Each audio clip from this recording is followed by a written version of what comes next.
बिस्मिल्लाहिर्रहमानिर्रहीम। अस्सलाम वालेकुम डियर स्टूडेंट्स, मैं हूं प्रोफेसर अज़मत अली और आप देख रहे हैं मेरा चैनल मैथ्स फॉर यू। आपको एलिमेंट्री नंबर थ्योरी की क्लास में वेलकम। आज के लेक्चर में हम सॉल्यूशन ऑफ लीनियर कॉन्ग्रुएंसीज के हवाले से एक इम्पॉर्टेंट थ्योरम जो है उसके ऊपर डिस्कशन करने जा रहे हैं। ये थ्योरम मैक्सिमम टाइम आपके पास पेपर में आ चुका है। लीनियर कॉन्ग्रुएंसीज को सॉल्व करना, इसका क्वेश्चन भी आता है पेपर में। और लीनियर कॉन्ग्रुएंसीज के हवाले से जो ये थ्योरम मैं अभी प्रूफ करवाने लगा हूँ, ये भी आप देखेंगे कि पास्ट पेपर में मैक्सिमम टाइम आया होगा। तो स्टार्ट करते हैं थ्योरम के प्रूफ से। ले बेटा, थ्योरम ये है आपके पास, और ये मैं अल्हम्दुलिल्लाह मैंने आपको पहले भी जैसे बताया कि ये मेरी अपनी बुक है, ठीक है, एलिमेंट्री नंबर थ्योरी के ऊपर। तो थ्योरम ये है, ये 2019 में आ चुका है जी। कहता है कि a linear congruence a x congruent to b is solvable. ये एक लीनियर कॉन्ग्रुएंस है, ये सॉल्वेबल होगा if and only if d divide करता है बी को। डी कौन है? ये ए और एम का जीसीडी है, ठीक है। अगर डी जो है वो ये बी को डिवाइड करता है तो फिर ये लीनियर कॉन्ग्रुएंस सॉल्वेबल है। और अगली बात, अगर डी बी को डिवाइड करेगा then it has d incongruent solution. तो फिर इस जो लीनियर कॉन्ग्रुएंस है, इसके जो सोल्यूशन निकलेंगे उनकी जो तादाद होगी वो डी होगी। अब यहाँ पर मैं ये ज़्यूम कर रहा हूँ कि आपको लीनियर कॉन्ग्रुएंस की डेफिनेशन पता है, आपको जीसीडी की डेफिनेशन पता है, आपको डिविजिबिलिटी की डेफिनेशन पता है, और आपको कॉन्ग्रुएंट और इनकॉन्ग्रुएंट सोल्यूशन के मुतालिक पता है। अगर ये चीज़ें आप मालूम हैं आपको, तो फिर तो ये वीडियो आसान है। अगर आपको ये चीज़ें मालूम नहीं तो आप मेरे प्रीवियस लेक्चर्स को देख लें, इंशाल्लाह फिर आपको समझ आ जाएगी। कॉन्ग्रुएंट का मतलब है सेम सोल्यूशन, इनकॉन्ग्रुएंट का मतलब होता है डिफरेंट या डिस्टिंक्ट सोल्यूशंस, ठीक है। तो आपने यहाँ पर दो चीज़ें प्रूफ करनी है। एक तो ये है कि ये लीनियर कॉन्ग्रुएंस सॉल्वेबल होगा अगर डी जो है वो बी को डिवाइड करेगा, और डी जो है वो ए और एम यानी कि एक्स के कोफिशिएंट का और मॉडुलो एम का जीसीडी है। और अगर ही बात ये है कि अगर ये वाकई इसको डिवाइड कर गया है अब, ठीक है, तो फिर आपने बताना है कि इसके सोल्यूशंस की तादाद जो है वो कितनी है, डी है। ये आपका टारगेट है। मैंने लिखा जी, here the given linear congruence a x congruent to b modulo m, इसे हम वन कहते हैं। This is equivalent to the linear Diophantine equation a x minus m y equal to b. ये लीनियर कॉन्ग्रुएंस है, ये linear equation है, linear Diophantine equation. मैंने कहा कि अगर आप ये लीनियर कॉन्ग्रुएंस को सोल्व करें तो आप इसको ऐसे बदल सकते हैं। अब ये कैसे बदला जाएगा? ये मेरे पास है जी लीनियर कॉन्ग्रुएंस। अगर आप इसे लीनियर डायफेंटाइन इक्वेशन में कन्वर्ट करते हैं तो कॉन्ग्रुएंस की डेफिनेशन क्या कहती है? अगर ए एक्स बी के कॉन्ग्रुएंट है मॉडुलो एम के, तो definition of congruence says that कि एम जो है वो डिवाइड करेगा ए एक्स माइनस बी को। ऐसे ही है, ये डेफिनेशन होती है कॉन्ग्रुएंस की। अब आगे डिविजिबिलिटी की डेफिनेशन ये कहती है कि अगर m इसको डिवाइड करता है तो देयर एग्जिस्ट एन इंटीजर, आप उसका नाम t रख लेते हैं, y रख लेते हैं, चले मैं यहाँ पर y रख लेता हूँ। There exist an integer y such that कि a x minus b can be written as m time y, ठीक है। आगे फर्दर आप इसको ऐसे लिख सकते हो, a x minus m y equal to b. तो यही मैंने लिखा है कि अगर ये मेरे पास ये लीनियर कॉन्ग्रुएंस है 1, तो ये इसको आप इस तरह बदल सकते हैं। This is linear Diophantine equation 2, ठीक है। अब अगली बात ये है कि आगे मैं ये बताऊंगा कि आप जानते हैं कि ये लीनियर डायफेंटाइन इक्वेशन जो है ये कब सोल्यूशन रखती है। ये तब सोल्यूशन रखती है जब आप जानते हैं कि यहाँ से हम डी निकालते हैं, और डी क्या होता है? जीसीडी होता है एक्स के कोफिशिएंट का जो कि यहाँ पर a है, और y के कोफिशिएंट का जो कि यहाँ पर m है, ठीक है। जब ये d जो है जो कि ये जीसीडी है, आगे आप जानते हैं अगर फिर दोबारा b को डिवाइड करता है, ठीक है, देन दिस इक्वेशन है द सोल्यूशन, ठीक है। तो ये सारी बातें मैं आगे दोबारा लिखने लगा हूँ। तो मैंने लिखा जी कि नाउ वन इज़ सॉल्वेबल, यानी ये जो आपका लीनियर कॉन्ग्रुएंस है ये सॉल्वेबल होगा if and only if two is solvable. यानी जब आपकी लीनियर डायफेंटाइन इक्वेशन सॉल्वेबल है तो फिर आपका ये 1 सॉल्वेबल है, ठीक है। As we know that 2 is solvable if and only if d divide b. अब 2 कौन है? लीनियर डायफेंटाइन इक्वेशन है, और हम जानते हैं कि लीनियर डायफेंटाइन इक्वेशन तब सॉल्वेबल होती है जब डी जो है वो डिवाइड कर जाए बी को, जैसे मैंने अभी आपको बताया कॉपी के ऊपर। अब और डी कौन है? जीसीडी है ए एक्स के कोफिशिएंट का और वाई के कोफिशिएंट का। सो इफ़ अगर डी बी को डिवाइड करता है then there exist infinite many solution of 2। और हम जानते हैं कि लीनियर डाइफरेंटाइन इक्वेशन में हम पढ़ चुके हैं कि अगर डी जो है वो ये राइट साइड वाले कांस्टेंट को डिवाइड कर जाए तो फिर ऐसी सूरत में लीनियर डाइफरेंटाइन इक्वेशन के इनफाइनाइट मैनी सोल्यूशन निकल आते हैं। और वो इनफाइनाइट मैनी सोल्यूशन जो हैं वो आप जानते हैं उनका जो फार्मूला होता है वो ये होता है x is equal to x not plus m over d time t, y is equal to y not minus a not y not minus a over d time t. ठीक होगी बात ये। अच्छा, यहाँ पर ना एक चीज़ की थोड़ी सी कन्फ्यूजन ना रहे आपको कि यहाँ पर m के साथ माइनस लगाया तो यहाँ पर मैंने m के साथ माइनस नहीं लगाया। देखें y यहाँ पर एक इंटीजर है, ऐसा वेरिएबल नहीं है, क्योंकि हम ये जो लीनियर कॉन्ग्रेंस है ना इसमें सिर्फ एक वेरिएबल है, इसको हमने बदला है इस डाइफरेंटाइन इक्वेशन में, ठीक है। और y मैंने लिखा है यहाँ पर इंटीजर है, तो अगर मैं ये वाला माइनस इस y के साथ शिफ्ट कर दूँ तो माइनस y भी क्या होगा, वो भी इंटीजर हो जाएगा, तो ये प्लस में बदल जाएगा, ठीक है। तो लिहाजा यहाँ पर माइनस m लगाने की ज़रूरत नहीं है, वो प्लस m ही आएगा, ठीक है। अच्छा, आगे मैंने लिखा सो द गिवन कॉन्ग्रेंस 1 ये वाला है द इनफाइनाइट मैनी सोल्यूशन, है इस लीनियर कॉन्ग्रेंस के जो सोल्यूशन निकलेंगे उनका फार्मूला ये बन जाएगा, क्योंकि हमें y से गर्ज नहीं है, हमारा लीनियर कॉन्ग्रेंस सिर्फ x में है, तो हमें सिर्फ x की ज़रूरत है। तो लिहाजा जी वन के जो ये जो लीनियर कॉन्ग्रेंस 1 है इसके सोल्यूशन निकल आए हैं, x is equal to x not plus m over d time t. पहली चीज़ आपने प्रूफ कर दी है, ठीक है, कि ये लीनियर कॉन्ग्रेंस सॉल्वेबल होगा अगर d जो है वो b को डिवाइड करेगा, और ये उसका सोल्यूशन है x is equal to x not plus m over d time t. और x नॉट क्या है, this is a particular solution, जिस तरह आप लीनियर डाइफरेंटाइन इक्वेशन में पार्टिकुलर सोल्यूशन मालूम करते हैं। अब अगली बात आपने ये प्रूफ करनी है कि अगर ये वाकई इसको डिवाइड कर तो गया है, डी ने बी को डिवाइड कर दिया, इसका सोल्यूशन भी निकला है। अब ये जो सोल्यूशन है ना ये डी इनकॉन्ग्रुएंट सोल्यूशन है।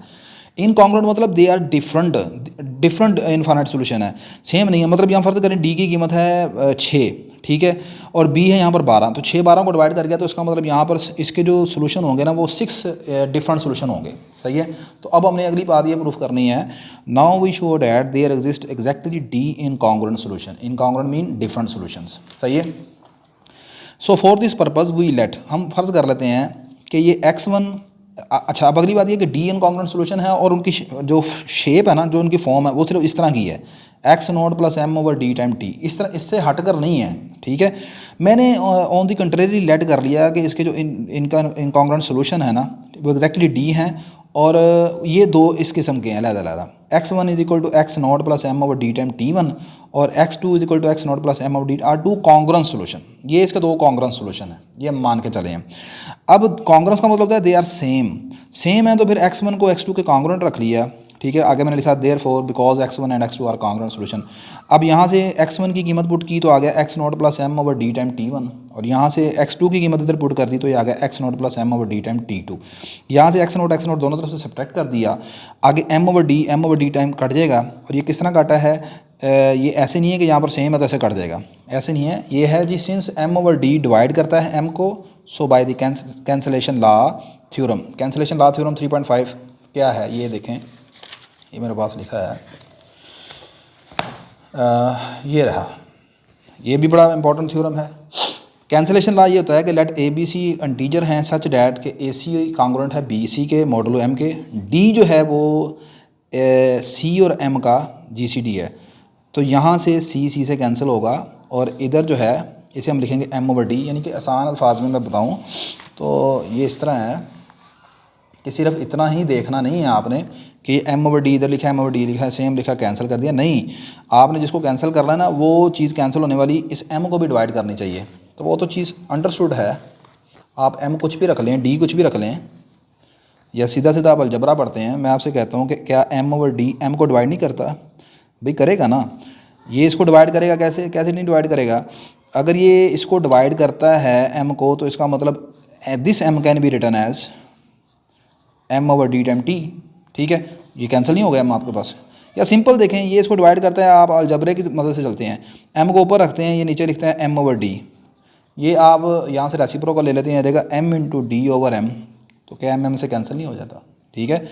तो मतलब कहने का ये है कि कैंसिलेशन लॉ में ये सिर्फ इतना देखना कि ये सेम है और सेम कट जाएगा, ऐसा नहीं है। ये वाला जो नंबर मिसाल के तौर पर इधर 5 लिखा है, इधर भी 5 लिखा है, और m जो है वो 11 हो, तो फिर ये ऐसे काट नहीं कटेगा।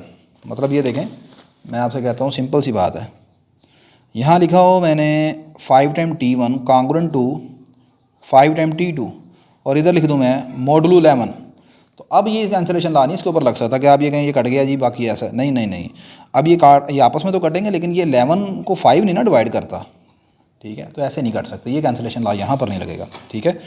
तो कैंसिलेशन ला भी आपने याद रखना है। Since m over d divide करता है m को, सो बाय कैंसिलेशन ला थ्योरम यहाँ से ये सब कुछ कट गया, बाकी रह गया T1 congruent to T2 modulo d। अब अगली बात सुनिएगा, आप ये T1 T2 तक पहुँचे कहाँ से, x1 और x2 को साथ लेके चले थे। x1 और x2 कौन थे, दो कांग्रुएंट सोल्यूशन थे। जब ये कांग्रुएंट थे तो क्या निकला यहाँ से T1 और T2, और T1 T2 कौन है, इंटीजर्स हैं, ठीक है।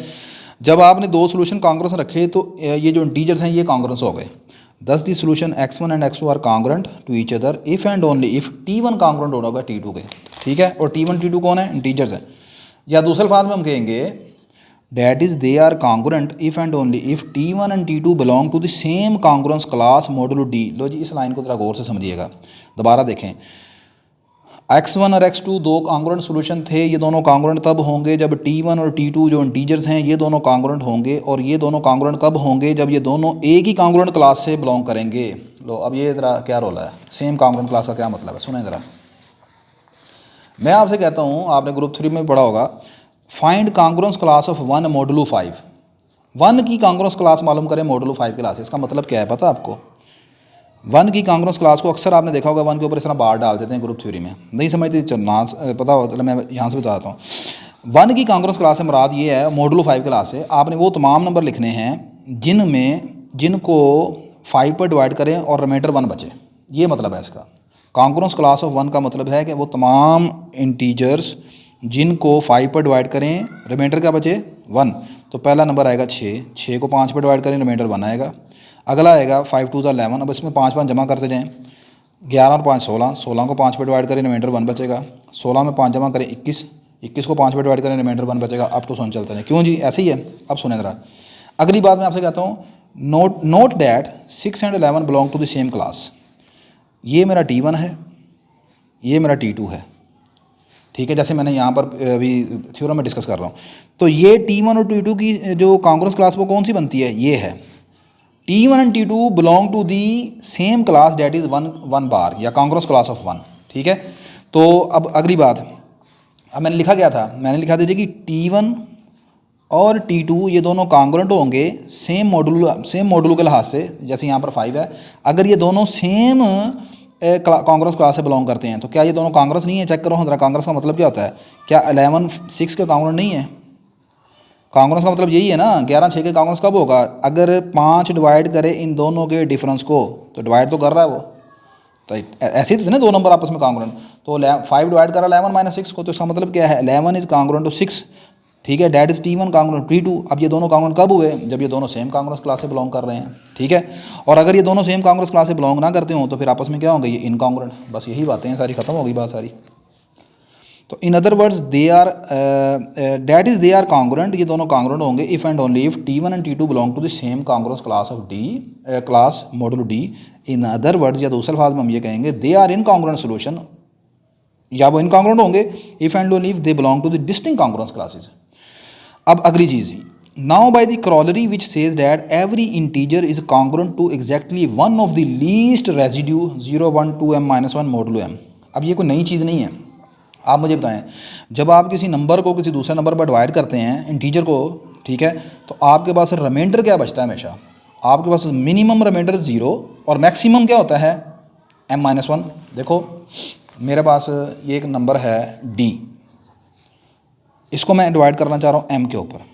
ये D जो है वो m पर तब तक डिवाइड होता जाएगा या तो जब तक रिमाइंडर 0 ना आ जाए, या फिर ऐसा नंबर ना आ जाए कि आपका जो नंबर है ना, देखो जब चले आसान नंबर लेते हैं, यहाँ पर 15 है, 15 को आपने 2 बार डिवाइड करना है, आंसर क्या आएगा 1। ऐसे ही है, आप इसे तब तक डिवाइड करते हैं जब तक ये वाला रिमाइंडर जो है ना, या तो इस नंबर से अगर बराबर हो तो तब भी डिवाइड कर देंगे आप। फ़र्ज़ करो यहाँ 2 बच जाता तो आप क्या करते, इसे दोबारा डिवाइड करते। जब तक ये वाला रिमाइंडर इस नंबर से छोटा नहीं बचता, आपका आर रिमाइंडर, इस डिविडेंड, इसका नाम अगर ए रख लेते हैं, जब तक ये इससे छोटा नहीं होता, ठीक है, तब तक आप इसे डिवाइड करेंगे। और रिमाइंडर ज़्यादा से ज़्यादा कितना हो सकता है, कम, 0 के बराबर हो सकता है। और ज़्यादा से ज़्यादा कहाँ तक जा सकता है, ज़्यादा से ज़्यादा 2 से छोटा रहेगा। अब फिर आर की पॉसिबिलिटीज़ क्या हो सकती हैं, या तो फिर R 0 हो सकता है या फिर R 1 हो सकता है। तो फिर अगर यही बात मैं आपसे इधर पूछता हूँ कि अगर मैंने फ़र्ज़ करो बाहर m रखा हो, तो फिर मेरे पास m के लिए पॉसिबिलिटी कौन कौन सी हो, फिर रिमाइंडर के लिए पॉसिबिलिटी क्या क्या हो सकती हैं। अगर मैं m पर डिवाइड करूँ तो फिर मेरा रिमाइंडर हो सकता है या 0 या 1 या 2 या आखिरी होगा m-1, ऐसी है ना। तो यही बात भाई मैंने इधर लिखी है। Now by the corollary which says that every integer is congruent to exactly one of the least residue, one of the least residue मतलब वन ऑफ द रिमाइंडर कह लेना आप, ठीक है, कि हर इंटीजर जो है ना वो एक रिमाइंडर इनमें से किसी एक रिमाइंडर के क्या होगा, कॉन्ग्रुएंट होगा, ठीक है। चूँकि नंबर थ्योरी के ज़माने में यहाँ रिमाइंडर नहीं ना हम लिख रहे, इसलिए मैंने लीस्ट रेजिड्यू, और वो कौन कौन सा होगा, या तो रिमाइंडर 0 होगा या 1 होगा या 2 होगा या मैक्सिमम -1 होगा। मॉडुलो m कौन है, डिवाइजर, जिससे डिवाइड किया आपने। अच्छा, अब अगली बात सुनो, अगर यहाँ पर मॉडुलो m है तो आप कहाँ तक चले हैं, m-1 तक। 0 से लेकर m-1 तक कितने नंबर बनते हैं, m बनते हैं। जैसे 0 से लेकर 9 तक कितने नंबर बनते हैं, आप कहेंगे जी 10। 0 से लेकर 10 तक कितने बनते हैं, 11। तो m-1 तक कितने बनेंगे, m। तो फिर अगर मेरे पास मॉडुलो d लिखा हो तो फिर 0 से लेकर d-1 तक कितने सोल्यूशन बनेंगे, d सोल्यूशन। ख़त्म हो गई बात। Hence there exist exactly d incongruent classes. आपके पास इसे ना d इनकॉन्ग्रुएंट क्लासेस होंगी, या दूसरे अल्फाज में ये d लीस्ट रेजिड्यू मिलेंगे, या दूसरे अल्फाज में आम ज़बान में d जो हैं वो रिमाइंडर होंगे। And if the linear congruence is solvable, और अगर लीनियर कॉन्ग्रुएंस सॉल्वेबल है, there exist d incongruent solutions given by, ये सॉल्यूशन है उनका। Formula x = x0 + m/d, t 0 <= t, t <= d, और ये हमने प्रूफ करना था जी, ठीक है। आई होप कि वीडियो आपके लिए हेल्पफुल होगी। अगर फिर भी किसी चीज़ की कमी पेशी हो तो लाजम मुझे आप कमेंट्स कीजिएगा, इंशाल्लाह उसको दूर करेंगे। अल्लाह हाफ़िज़ जी।